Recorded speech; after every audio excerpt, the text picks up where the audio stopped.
Kerala PSC മാത്തമാറ്റിക്സിലെ module 2 matrix ആൾജിബ്രയാണ് നമ്മൾ discuss ചെയ്തുകൊണ്ടിരിക്കുന്നത്.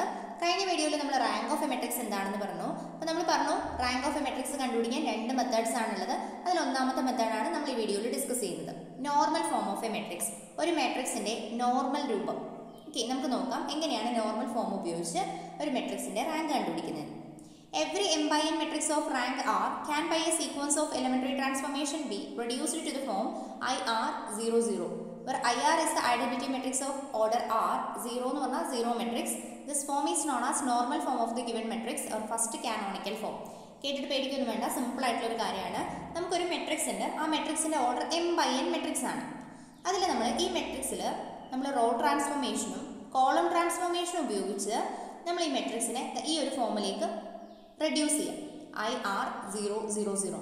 എന്നിട്ട് ഈ ഒരു ഐഡന്റിറ്റി മെട്രിക്സിൽ റാങ്ക് എന്താണോ അതായിരിക്കും ഈ m by n മെട്രിക്സിന്റെ റാങ്ക് എന്ന് പറയുന്നത്. ഓക്കെ, അങ്ങനെയാണ് ഏതൊരു m by n മെട്രിക്സിനെയും ഈ ഒരു ഫോമിലേക്ക് റെഡ്യൂസ് ചെയ്യാൻ പറ്റും.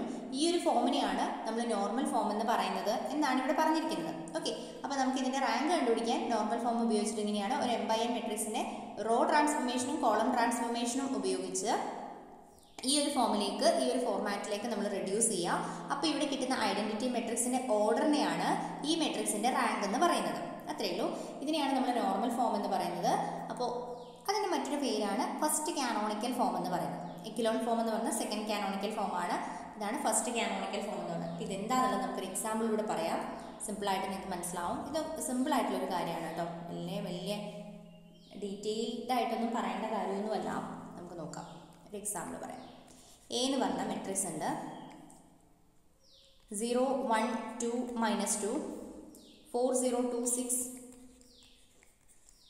2 1 3 1. അപ്പോൾ ഇതിനെ നമുക്ക് ഈ ഒരു ഫോമിലേക്ക് മാറ്റണം, IR 0 0 0. ഈ IRന്റെ പ്രത്യേകത എന്താണ്? ഇവിടെ ഒരു ഐഡന്റിറ്റി മെട്രിക്സ് ആയിരിക്കും. ഐഡന്റിറ്റി മെട്രിക്സിലെ ഫസ്റ്റ് എലമെന്റ് 1 ആയിരിക്കണം. അപ്പം നമ്മൾ ആദ്യമായിട്ട് ചെയ്യേണ്ടതും അത് തന്നെയാണ്. ഫസ്റ്റ് റോയിലെയും ഫസ്റ്റ് കോളത്തിലെയും ആദ്യത്തെ എലമെന്റ് എന്ന് പറയുന്നത് 1 ആയിരിക്കണം. അപ്പോൾ നമുക്ക് ട്രാൻസ്ഫോർമേഷൻ അപ്ലൈ ചെയ്തിട്ടാണ് ചെയ്യേണ്ടത്. അപ്പോൾ ഈ ഒരു 1നെ എടുത്ത് ഇങ്ങോട്ട് ഇട്ടാൽ മതിയില്ലേ, അതായത് C1 interchange with C2. Okay, it is equivalent to, ഞാൻ പറഞ്ഞു ഈക്വലൻസ് ആണ് എഴുതുക. അപ്പോൾ നമുക്ക് എന്താ കിട്ടുന്നത്? 1 0 1 0 4 2 2 2 3 -2 6 1. ഇനി നമ്മൾ ചെയ്യേണ്ടത് ഈ 1 കണ്ടെയ്ൻ ചെയ്യുന്ന, അതായത് ഐഡന്റിറ്റി എലമെന്റ് എന്ന് പറഞ്ഞാൽ 1 0 0 0 0 എന്നാണ് വരും. പിന്നെ ഇവിടെയാണ് അടുത്ത 1 വരിക അല്ലേ. അതായത് 1 കണ്ടെയ്ൻ ചെയ്യുന്ന എല്ലാ കോളത്തിലെയും റോയിലെയും എലമെന്റ്സ് 0 ആയിരിക്കണം. അപ്പോൾ നമ്മൾ ഇനി എന്താ ചെയ്യേണ്ടതെന്ന് വെച്ചാൽ ഈ 1 ഇല്ല ഈ കോളത്തിലെ ഈ എലമെന്റ്, ഈ രണ്ട് എലമെന്റും 0 ആയിരിക്കണം. ഈ 1 കണ്ടെയ്ൻ ചെയ്യുന്ന ഈ റോയിലെ ഈ എലമെന്റ്സ് എല്ലാം 0 ആയിരിക്കണം. അതിന് വേണ്ടിയിട്ട് ഞാൻ ആദ്യം ഈ ഒരു കോളം മുഴുവൻ 0 ആക്കുകയാണ്. അപ്പോൾ ഈ 1നോടാണ് നമ്മൾ ഓപ്പറേഷൻ ചെയ്യേണ്ടത് എലിമെന്ററി ട്രാൻസ്ഫോർമേഷൻ ഉപയോഗിച്ചിട്ട്. ഈ 1നെ 0 ആക്കാൻ വേണ്ടിയിട്ട് എന്ത് ചെയ്താൽ മതി? ഇതൊന്ന് മൈനസ് ചെയ്താൽ മതി അല്ലേ. അതായത് എനിക്ക് ചേഞ്ച് വരുത്തേണ്ടത് R3യിലാണ്. R3 implies R3 minus R2 ചെയ്യാം. ഓക്കെ, അപ്പോൾ എനിക്കിവിടെ കിട്ടുന്നത് 1 0 2 -2. ഇവിടെ ഓൾറെഡി 0 ആണ്, അതുകൊണ്ടാണ് ഞാനൊന്നും ചെയ്യാതിരുന്നത്. 0 4 2 6 1 - 1 0 2 - 0 2 3 - 2 1 1 - -2 3. ഓക്കെ, ഇനി നമ്മൾ ചെയ്യേണ്ടത് 1നെ ഇപ്പം ഇവിടെ താഴെ ഫുള്ള് 0 ആയി. ഇനി എനിക്ക് ഈ ഒരു റോയിലെ എല്ലാ എലമെന്റ്സും 0 ആയിരിക്കണം. 1 കണ്ടെയ്ൻ ചെയ്യുന്ന റോയിലെ എല്ലാ എലമെന്റ്സും 0 ആയിരിക്കണം. അപ്പോൾ ഈ 2നെയും 0 ആക്കണം, -2നെയും 0 ആക്കണം. ഇത് ചെയ്യാൻ വേണ്ടിയിട്ട് നമ്മൾ ഈ ഇതിനോടാണ് നമ്മളിനി ചെയ്യേണ്ടത്. അതിനോട് നമ്മൾ കോളം ഓപ്പറേഷൻസ് ആണ് ചെയ്യുക. എങ്ങനെയാണ് ചെയ്യുക? ഇതിനെ 2 കൊണ്ട് മൾട്ടിപ്ലൈ ചെയ്തൊന്ന് മൈനസ് ചെയ്താൽ മതി. ഇതാവുമ്പോൾ 2 കൊണ്ട് മൾട്ടിപ്ലൈ ചെയ്തൊന്ന് ആഡ് ചെയ്താൽ മതി അല്ലേ. അപ്പോൾ നമ്മൾ ചെയ്യുന്നത് ഇങ്ങനെയാണ്.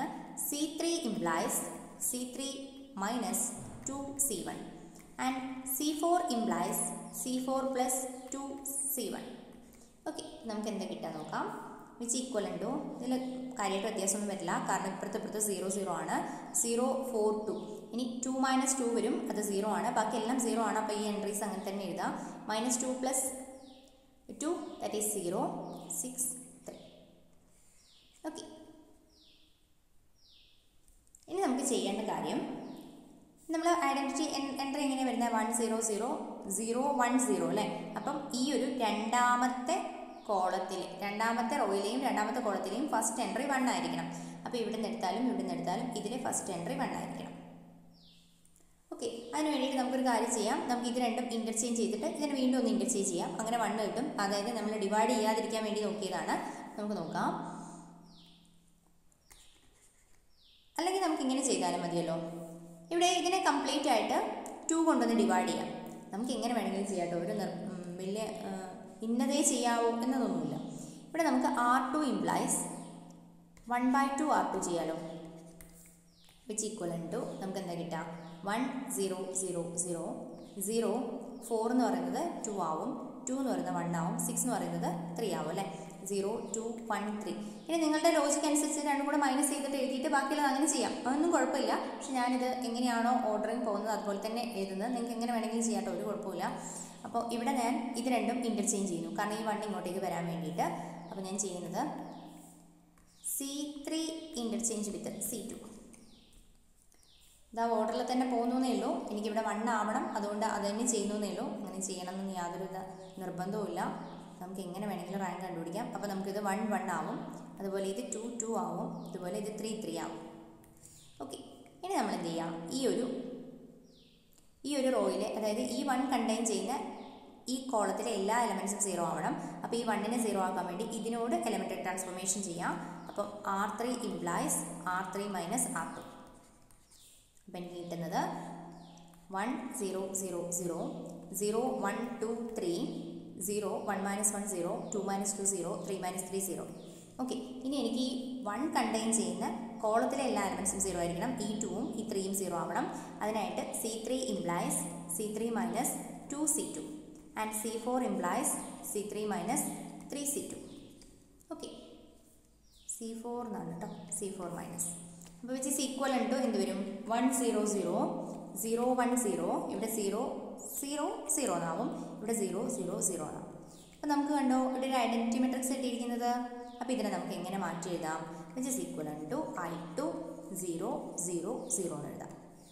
ഓക്കെ, ഇവിടെ ഈ 0 ഉദ്ദേശിക്കുന്നത് ഈ 4 എണ്ണമാണ്, പിന്നെ അടുത്ത 0 ഈ 2 എണ്ണം, പിന്നെ അടുത്ത 0 ഈ 2 എണ്ണം. ഇതാണ് കേട്ടോ ഉദ്ദേശിക്കുന്നത്. അപ്പോൾ ഇതിൻ്റെ റാങ്ക് എന്താണ്? ഈ മെട്രിക്സിൻ്റെ റാങ്ക് എന്ന് പറയുന്നത്, അതായത് ഈ തന്നിരിക്കുന്ന മെട്രിക്സിൻ്റെ റാങ്ക് എന്ന് പറയുന്നത് അതിൻ്റെ നോർമൽ രൂപത്തിലുള്ള ഐഡൻറ്റിറ്റി മെട്രിക്സിൻ്റെ ഓർഡറാണ്. ഐഡൻറ്റിറ്റി മെട്രിക്സിൻ്റെ ഓർഡർ എന്ന് പറഞ്ഞാൽ 2 ആണ്. Rank of A equal to 2. Clear ആയിട്ടുണ്ടാവുമെന്ന് വിചാരിക്കുന്നു. റാങ്ക് ഓഫ് എ മെട്രിക്സ് എങ്ങനെ കണ്ടുപിടിക്കുക എന്നുള്ളത് ജസ്റ്റ് ഒരു എക്സാമ്പിളും കൂടെ പറയാം, സിമ്പിൾ ആയിട്ടുള്ളൊരു എക്സാമ്പിളും കൂടെ. A is equal to 1 minus 1 3 6 1 3 minus 3 minus 4 and 5 3 3 11. Okay, നമുക്കൊന്ന് ചെയ്ത് നോക്കാം. നിങ്ങൾക്ക് റോ എക്കലോൺ ഫോം ഒക്കെ ഉപയോഗിക്കാം കേട്ടോ. നമ്മൾ 2 മെത്തേഡ് ഉണ്ട്, ആ 2 മെത്തേഡും കൂടി ഡിസ്ക്രൈബ് ചെയ്യുമ്പോൾ നമ്മൾ 2 പറയണമല്ലോ, അതുകൊണ്ടാണ് പറയുന്നത്. ഓക്കെ, നമുക്ക് നോക്കാം ഇതിൻ്റെ റാങ്ക് എങ്ങനെ കണ്ടുപിടിക്കാൻ നോക്കാം. A is equal to, ഇവിടുത്തെ ആദ്യത്തെ എൻട്രി 1 ആണ്, പിന്നെ ഈ 1ഉം ഈ 5ഉം കൂടെ 0 ആക്കണം. സോ ഞാനിവിടെ ചെയ്യുന്നത് R2 implies R2 minus R1 and R3 implies R3 minus 5 R1.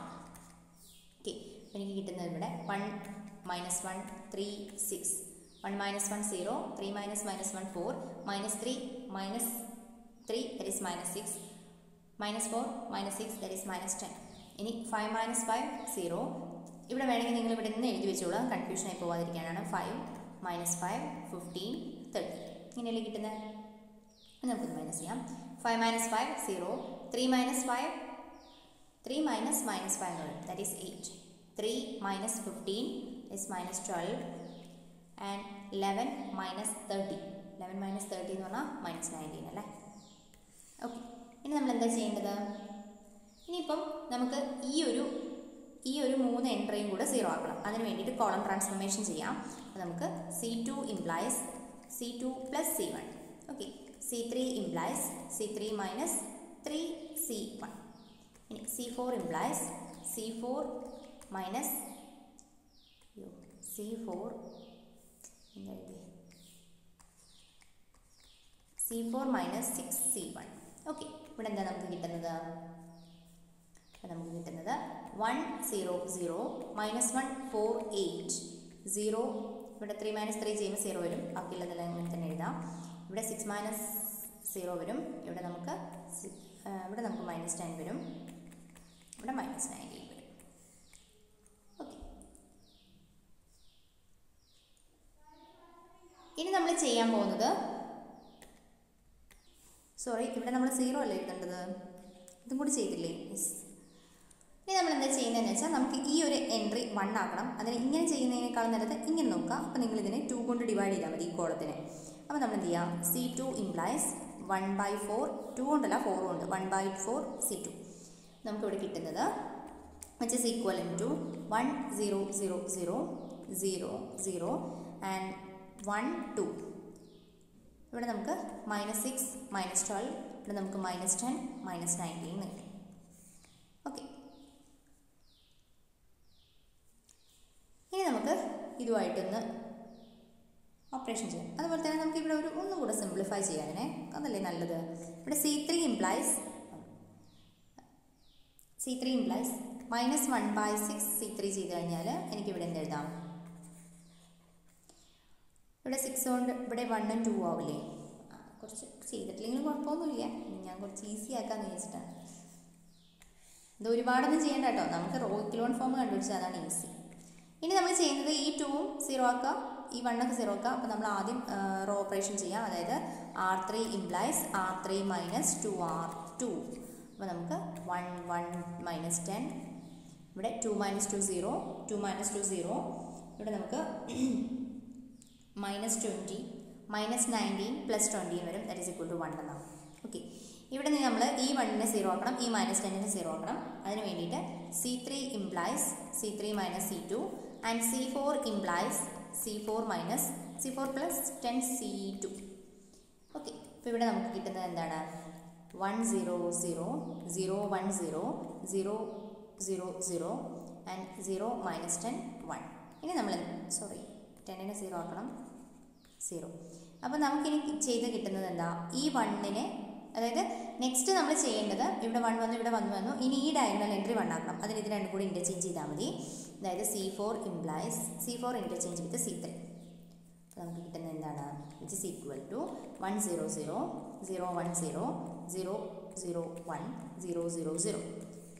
That is equal to, ഇതിനെ നമുക്ക് ഒന്നും കൂടെ മാറ്റി എഴുതാം. നോർമൽ ഫോമിലേക്ക് ഒന്ന് അതിൻ്റെ സ്റ്റാൻഡേർഡ് ഫോമിലേക്ക് എഴുതി കഴിഞ്ഞാൽ നമുക്ക് I3 0 എന്ന് കിട്ടും. ഓക്കെ, അതായത് നമുക്ക് ഇതിൻ്റെ റാങ്ക് എന്ന് പറയുന്നത് എന്താണ്, rank of A equal to 3 ആണെന്ന് കിട്ടും. അപ്പോൾ ഇങ്ങനെയാണ് നോർമൽ ഫോമിൽ കണ്ടുപിടിക്കുക. നോർമൽ ഫോം ഒന്നും നമ്മൾ അധികം യൂസ് ചെയ്യാറില്ല. നമ്മൾ അധികം യൂസ് ചെയ്യുന്നത് എന്താണ്, ഒന്നുകിൽ ഡിറ്റർമിനൻ്റ് കണ്ടുപിടിക്കും, അല്ലെങ്കിൽ നമ്മൾ ചെയ്യുന്നത് ഇക്വലോൺ ഫോമിലേക്ക് മാറ്റുകയാണ്. നോർമൽ ഫോമൊക്കെ എഴുതണമെങ്കിൽ നമ്മൾ അതിൻ്റെ സ്റ്റാൻഡേർഡ് ഫോമിലേക്ക് നമുക്ക് എക്സാം എന്താ ഡിസ്ക്രിപ്റ്റീവ് ഒന്നും അല്ലല്ലോ, നമുക്ക് എക്സാം വരുന്നത് ഡിസ്ക്രിപ്റ്റീവ് ആയിരിക്കില്ല എന്ന് വിശ്വസിക്കുന്നു. നമുക്ക് ഒബ്ജക്റ്റീവ് ടൈപ്പ് എക്സാം ആയിരിക്കും. അങ്ങനെയാണെങ്കിൽ നമുക്ക് ടൈം വളരെയധികം ഇമ്പോർട്ടൻ്റ് ആണ്. അപ്പോൾ നമ്മളോട് ആരും ഇതിൻ്റെ നോർമൽ ഫോമിൽ എന്താണ് വരിക, ഇതാണോ ഇതിൻ്റെ നോർമൽ ഫോം, അങ്ങനെയൊന്നും ചോദിക്കില്ല. ചോദിച്ചു കഴിഞ്ഞാൽ മാത്രം വളരെ ചെറിയ മെട്രിക്സ് ഒക്കെ ചോദിക്കുകയുള്ളൂ. അപ്പോൾ അതുകൊണ്ട് തന്നെ നോർമൽ ഫോം എന്താണെന്ന് മനസ്സിലാക്കി വെക്കുക, നമ്മൾ അറിഞ്ഞിരിക്കേണ്ടത് നിർബന്ധമുള്ള കാര്യമാണ്. അപ്പം അത് റാങ്ക് കണ്ടുപിടിക്കേണ്ട മെത്തേഡാണല്ലോ, അതുകൊണ്ട്. അപ്പോൾ ഇത്രയൊക്കെ ഉള്ളൂ ഈ വീഡിയോയിൽ പറയാൻ. അടുത്ത വീഡിയോയിൽ നെക്സ്റ്റ് മെത്തേഡ് പറയാം. അപ്പം നിങ്ങളെല്ലാവരും വീഡിയോ കാണുമ്പം അത് സബ്സ്ക്രൈബ് ചെയ്തിട്ട് കാണാം. എല്ലാവർക്കും കൂട്ടുകാരിലേക്കൊക്കെ ഷെയർ ചെയ്യാം. ഓക്കെ, നിങ്ങൾക്ക് എന്തെങ്കിലും സജഷൻസ് ഉണ്ടെങ്കിൽ നിങ്ങൾ പറയാം. Okay, thank you.